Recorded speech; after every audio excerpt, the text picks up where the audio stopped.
מכירה את התחושה הזו שאת לא מרגישה אהובה? את נותנת, מעניקה את כל כולך לבן הזוג, לילדים, לבית, אבל את עצמך לא מרגישה אהובה. למה זה קורה לך? מכיוון שלכל אחת מכן יש את שפת האהבה שמייחדת אותה ואת הלב שלה. תבדקי לקראת השנה החדשה איזה שפה מדברת אל הלב שלך. האם זה שפת המגע? האם זה שפת זמן האיכות? האם זה שפת המתנות? האם זה שפת הנתינה והעזרה ההדדית?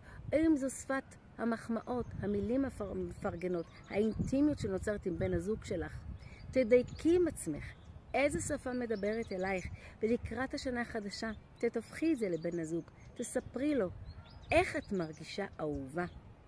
ואני מאמינה שברגע שתתווכי את זה לבן הזוג, ובן הזוג ידע ויעניק לך, את כבר תרגישי אהובה. השנה טובה ומלאה באהבה.